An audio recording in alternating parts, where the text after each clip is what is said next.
चलिए विद्यार्थियों, आज कल की क्लास को अपन आगे बढ़ाते हैं। कल अपन ने देखा था गांधी जी के व्यक्तित्व के बारे में कि वो मनु, मिस्टर गांधी, बैरिस्टर, बापू, महात्मा गांधी और राष्ट्रपिता कैसे कहलाते हैं। ठीक है, उन्हीं उसी की एक कड़ी में आज अपन देखेंगे भारत छोड़ो आंदोलन। ये कल रह गया था। भारत छोड़ो आंदोलन 9 अगस्त को शुरू हो जाता है 1942। किसी भी घटना को यदि अपन पढ़ते हैं उसके पीछे यदि बैकग्राउंड को देखा जाए तो पढ़ने में आसानी होती है। जब अपन ने 1857 की क्रांति पढ़ी थी तब अपन तात्कालिक कारण देखा था मंगल पांडे द्वारा बैरकपुर छावनी में जो अचानक जो घटना हो जाती है, उससे 1857 की क्रांति की शुरुआत मानी जाती है। नहीं तो उसकी शुरुआत पूर्व निर्धारित समय से पूर्व हो गई थी। ठीक है, वो तात्कालिक कारण माना जाता है। इसी तरह यदि अपन भारत छोड़ो आंदोलन देखें तो इसका तात्कालिक कारण क्या है? तो इसका तात्कालिक कारण है कि क्रिप्स मिशन।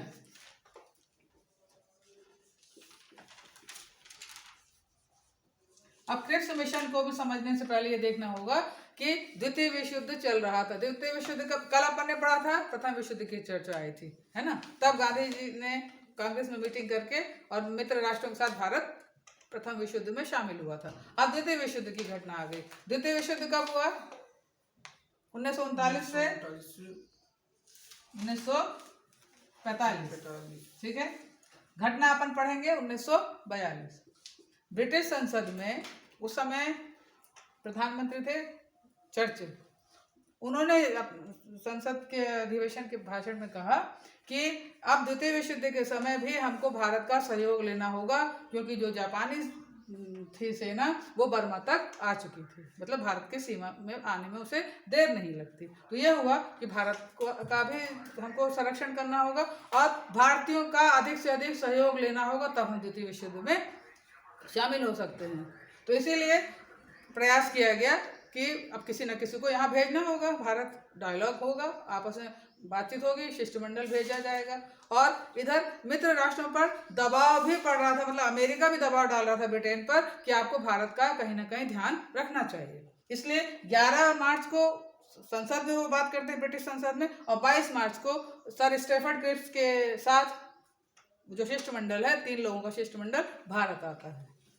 अब भारत आकर वो किससे किससे बात करता है? मुस्लिम लीग के सदस्यों से, हिंदू महासभा, उदारवादी जितने भारतीय नरेश हैं उनसे बात करता है और अपना विचार बताता है। ठीक है, उनके साथ लगभग वो 1 सप्ताह ये क्रिप्स मिशन का जो शिष्टमंडल है भारत रहता है, सबसे विचार विमर्श होता है, फिर वो अपना एक प्रस्ताव तैयार करता है। ठीक है, अब इस प्रस्ताव में वो क्या बोल रहे हैं?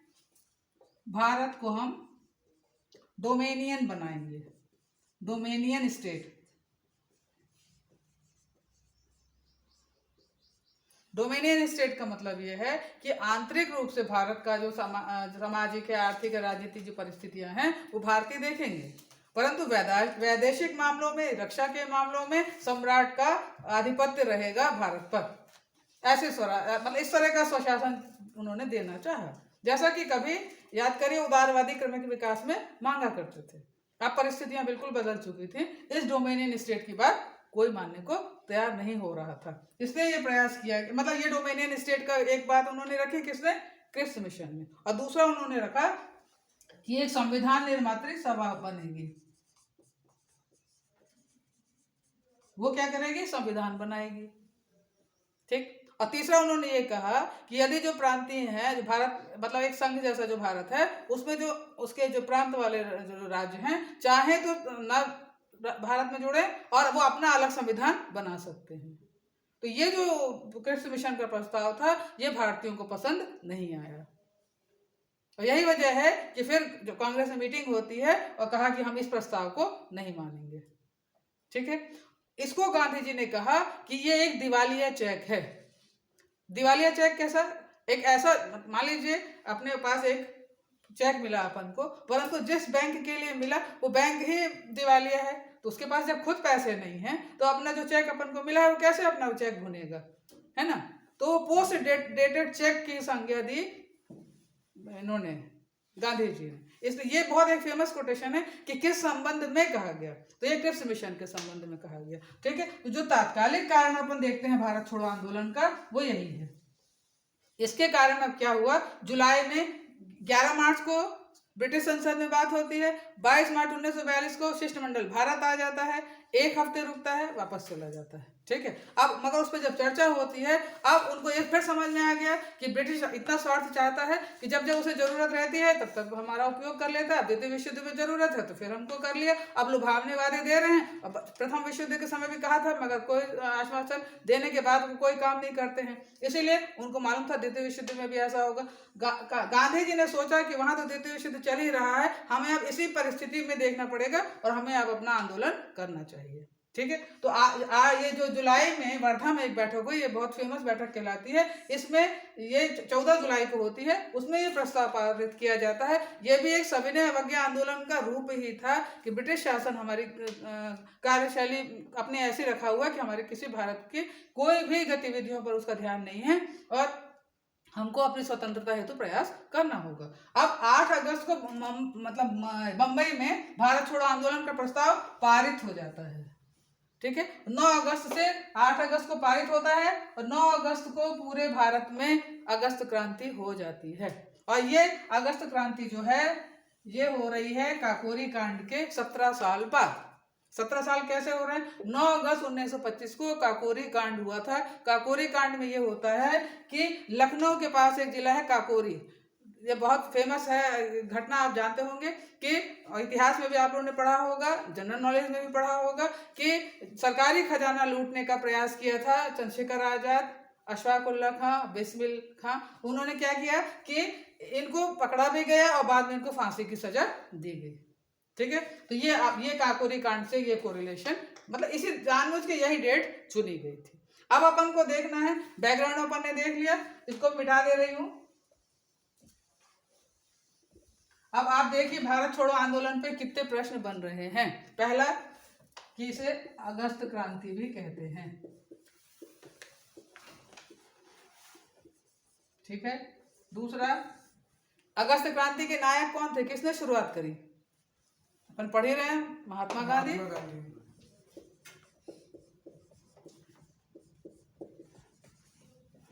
तीसरा प्रश्न ये है कि अगस्त जो क्रांति हुई भारत छोड़ो आंदोलन का प्रस्ताव किसने तैयार किया था, ये प्रारूप किसने तैयार किया था, तो प्रारूप तैयार किया था जवाहरलाल नेहरू।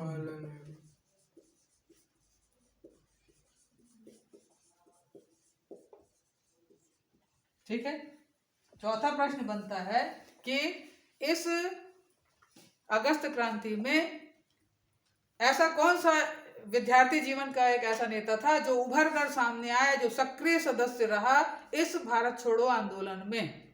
तो एक नाम सबसे पहले आता है जयप्रकाश नारायण, इस आंदोलन के सक्रिय सदस्य। ठीक है, जयप्रकाश नारायण। बाद में अपन देखेंगे कि लोहिया भी आते हैं। जयप्रकाश नारायण इसलिए नाम आ रहा है यहाँ पर क्योंकि 9 अगस्त की बड़े सवेरे गांधी जी को गिरफ्तार कर लिया गया और बड़े नेता भी गिरफ्तार हो गए, मगर आंदोलन तो चलाना था। तो जितने भारत में जितना जहां जहां भी क्रांति होती है तो जो नवयुवक हैं, विद्यार्थी जीवन वाले जो भी युवा थे, वो इसमें सक्रिय भाग, मतलब सभी लोग भाग लेते हैं। क्योंकि देखिए जो क्रिप्स मीटिंग हुई थी उसमें नरेश लोग भी थे, अन्य लोग भी थे, मतलब उन्होंने कोई वर्ग नहीं छोड़ा था, सभी वर्गों के बीच क्रिप्स मिशन का जो प्रस्ताव था वो बात तो चर्चा की गई थी। तो कुछ लोग जो उससे प्रभावित हो गए थे, उनको मालूम था कि क्रिप्स मिशन ने गलत किया है, तो इसीलिए वो लोग इनके साथ हो गए। अब इसमें इसको लिख लिया आप लोगों ने, मिटा दो। देखिए ये तो क्वेश्चन बनते जा रहे हैं, प्रश्न आएगा और पिछली बार एपीएस यूनिवर्सिटी वाले प्रश्न में आया भी है, भारत छोड़ो आंदोलन पर निबंध लिखिए। ठीक है, अब इसी तरह आएगा, कोई कहेगा निबंध, प्रश्न आएगा निबंध लिखिए, टिप्पणी लिखिए, भारत छोड़ो आंदोलन कब हुआ, या उसी में आपको यदि इसी पर लिखना होगा। अब आप यदि क्लास आपकी ढंग से आपने सुनी है तो आपको पूरा लिखते हुए बनते चला जाएगा। ठीक है, तो ये 4 प्रश्न तो अभी ये हो गए, इसको मैं मिटा रही हूँ।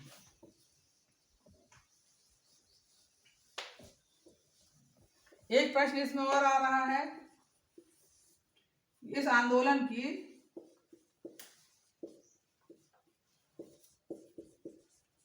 नायिका अरुणा आसिफ अली।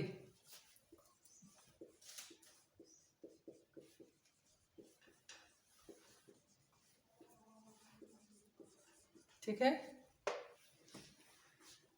कल मैंने जब आपको ये बताया था उसमें एक चीज छूट गई थी, क्योंकि इसमें इस आंदोलन में सभी वर्गों को अपना विचार व्यक्त करने का मौका मिला, और अपन ने जो आंदोलन देखे थे उस आंदोलन में सभी वर्गों का समूह का योगदान नहीं मिल पाया था। परंतु भारत छोड़ो आंदोलन एक ऐसा था कि क्रिप्स मिशन जब भारत आया था, तो क्रिप्स मिशन जब के बारे में चर्चा जब संसद में हो रही थी, तभी उनका विचार था चर्चिल का कि गांधी जी को भारत में उनके नेतृत्व में हर चीज हो सकती है, इसलिए क्यों ना हम इस तरह का प्रस्ताव दें और भारतीयों को हम इसके गांधी जी के कारण अपने जो प्रस्ताव को हम मनवा लेंगे। उनको मालूम नहीं था कि ये प्रस्ताव यहाँ फेल हो जाएगा। ठीक है, तो फेल हो जाने के कारण पूरा जो जन समुदाय था वो यहाँ आ गया। और तो ये मतलब महिलाओं में अरुणा आसिफ अली, युवकों में जयप्रकाश नारायण, बाद में लोहिया जी भी आते हैं, अन्य लोग भी आते हैं। कई लोग भूमिगत हो जाते हैं क्योंकि सरकार द्वारा सरकार का इतना ज्यादा प्रेशर हो गया, क्योंकि ये तो आप जानते हैं कि जो ब्रिटिश सेना है बहुत संख्या उसकी ज्यादा थी, तो आंदोलन को दबाने में उनका सहयोग तो मिलने लगता था सैनिकों का, तो दबने में। मगर ये जो आंदोलन था हिंसक रूप ले लेता है। क्यों हिंसक रूप लेने का क्या कारण है? मैंने आपको बताया गांधी जी तो गिरफ्तार हो गए, तो गांधी जी के गिरफ्तार होने के बाद अब जिसको जैसा समझ में आया था, जिस एरिया में भी, वो उसको उस आधार पे आंदोलित करने का प्रयास कर रहा था। तो कहीं ना कहीं यह आंदोलन हिंसक रूप भी लेता जा रहा था। ठीक है, ये आपने लिख लिया।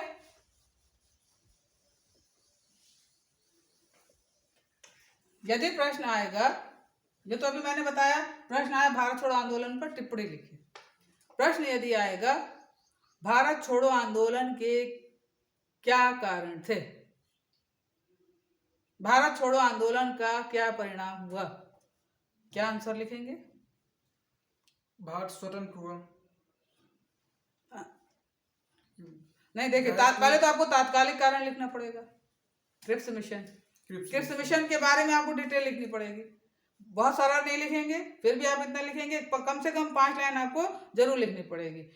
ब्रिटिश संसद में द्वितीय विश्व युद्ध के बाद मित्र राष्ट्रों द्वारा ब्रिटेन पर दबाव डाला गया कि आपको क्योंकि भारत के सहयोग के बिना नहीं काम हो सकता था, इसलिए भारतीयों का सहयोग लेना जरूरी था। भारतीयों का सहयोग लेने के लिए लुभावने वादे करना, और उस समय रूजवेल्ट वहां पर थे, अमेरिका के राष्ट्रपति, उनका भी कहना था कि आपको भारत के साथ पहले तो डायलॉग करना चाहिए और उसके बाद उनसे सहयोग लेना चाहिए। तो मित्र राष्ट्रों का दबाव पड़ा ब्रिटेन पर, तो क्रिप्स मिशन भारत आया। क्रिप्स मिशन जब भारत आता है तो उसने 2-3 प्रस्ताव जो रखे वो यही थे।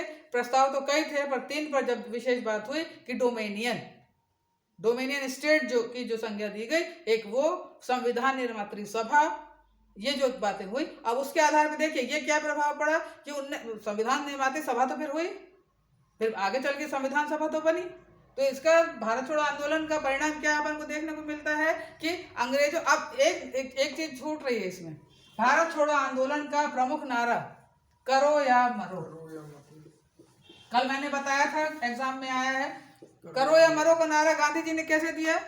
जब अगस्त प्रस्ताव पास होता है वर्धा में भी और बंबई में भी, तो वो मीटिंग के दौरान गांधी जी कहते हैं कि अब मैं शराबबंदी के लिए नहीं आ रहा हूं, मैं नमक कानून के लिए। देखिए, क्योंकि इससे पहले वो भारत छोड़ो असहयोग आंदोलन भी कर चुके थे, सविनय अवज्ञा भी कर चुके थे, मतलब दांडी यात्रा।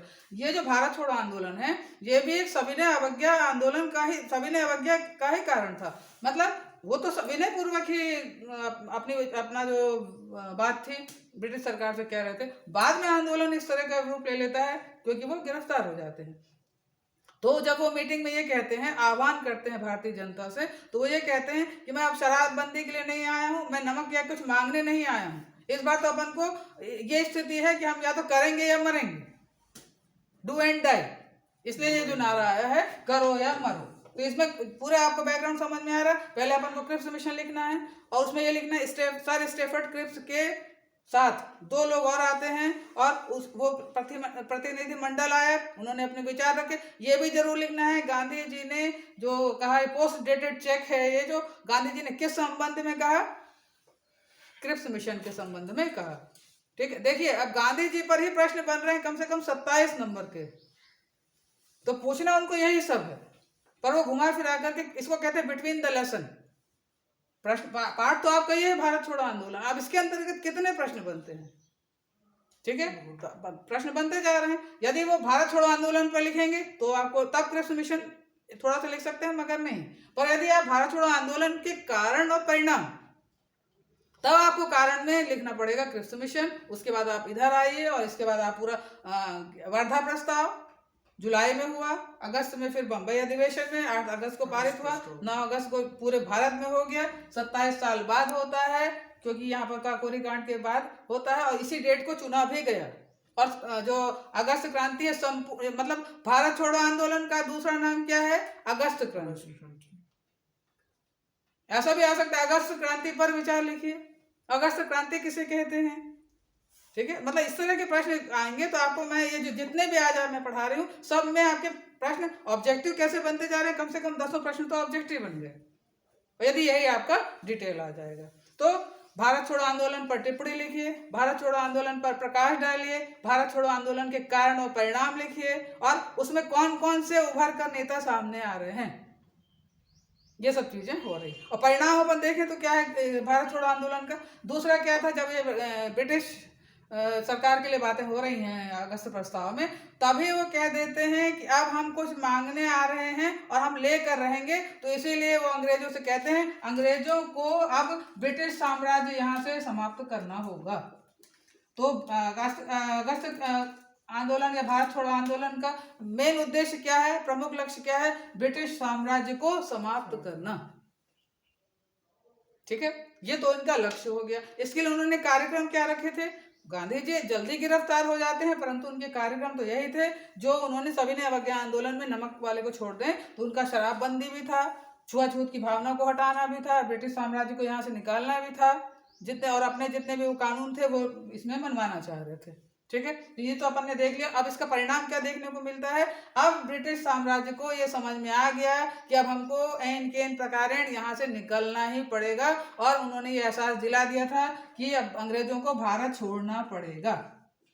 ठीक है, तो परिणाम अपन ने क्या देखने को मिलता है कि अब उन्होंने मतलब भारत का जो जनसंख्या थी लगभग संपूर्ण भारत इसके उसमें आ गया आक्रोश में कि अब हमको ये करना है और वो भाग लेने लगे सभी लोग, पूरे भारतीयवासी। ठीक है, 1942 के गिरफ्तार हुए, वो 9 अगस्त 1942 गिरफ्तार हुए, वो 44 में छूटते हैं।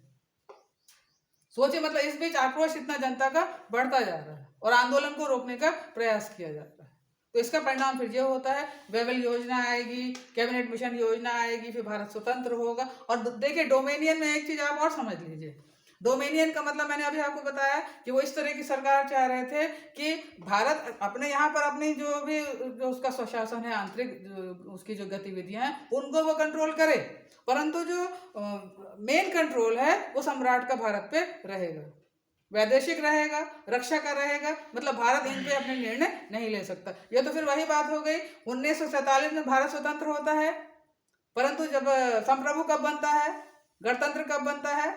26 जनवरी 1950। उस दिन भारत संप्रभु स्वतंत्र गणतंत्र देश बनता है, क्योंकि उससे पहले जब तक भारत का संविधान नहीं बना था 1935 के अधिनियम के आधार पर भारत के प्रथम प्रधानमंत्री शासन कार्य चला रहे थे। तो डोमेनियन को आप बड़े हल्के से मत लीजिएगा। डोमेनियन जब आप लिखेंगे तो आपका कॉन्सेप्ट क्लियर होना चाहिए। ठीक है, कि 15 अगस्त को भारत स्वतंत्र होता है और 26 जनवरी 1950 को जब खुद का अपना संविधान बन जाए, और संविधान निर्मात्री की बात वो कहाँ करते हैं? क्रिप्स मिशन में करते हैं। तो कुछ पॉजिटिव भी अपन को देखने को मिलता है क्रिप्स मिशन में। तो आपको डोमेनियन के बारे में भी बताना पड़ेगा, अलग से भी आ सकता है कि डोमेनियन वाले विचार क्या है, किस प्रस्ताव के तहत या किस योजना के तहत ये आया है। ठीक, कोई आपके प्रश्न तो नहीं है? कल मैं एक चीज बताना भूल गई थी कि बापू किस उसमें वो कहलाते हैं। तो जब चंपारण, बिहार में जब वो अपना चंपारण जाते हैं और नील की खेती वाली बात होती है, किसानों के बीच बैठते हैं, तब वहां पर उन्हें बापू कहा जाता है। ठीक है, फिर से अपन एक बार गांधी जी के बारे में पढ़ लेते हैं, कल के और आज को दोहरा लेते हैं ताकि आपका कॉन्सेप्ट बिल्कुल क्लियर हो जाए। 2 अक्टूबर 1869 को उनका जन्म होता है। 1888 में ब्रिटेन जाते हैं। ठीक है, फिर वो दक्षिण अफ्रीका जाते हैं। वहां मिस्टर गांधी कहाँ कहला रहे हैं? ब्रिटेन में, लंदन जब जा रहे हैं तब कहला रहे हैं। 1888 में वो चले जाते हैं। 1991 में बैरिस्टर बन के भारत लौटते हैं। 1993 में दक्षिण अफ्रीका जाते हैं। दक्षिण अफ्रीका में जो उनके साथ ट्रेन की घटना होती है उसको कहा जाता है अनवेलकम विजिटर, क्योंकि उनको, वो तो गए तो अपना काम करने के लिए गए थे, तो वहां मगर उनके साथ जो व्यवहार किया जाता है अनवेलकम, उनका स्वागत तो नहीं किया गया, तो वो अनवेलकम विजिटर वहां कहलाते हैं। ठीक है, वहां 22-23 वर्ष रहते हैं, सर्वोदय और सविनय अवज्ञा पे काम करते हैं, फिर वहां से भारत लौटते हैं। महात्मा गांधी के, उनको महात्मा गांधी कहते हैं, रविन्द्रनाथ टैगोर। ठीक है, चंपारण में अपने कार्य के दौरान बापू कहलाते हैं। राष्ट्रपिता उनको सुभाष चंद्र बोस के द्वारा कहा जाता है। ठीक है, तो ये पूरा हो चुका है।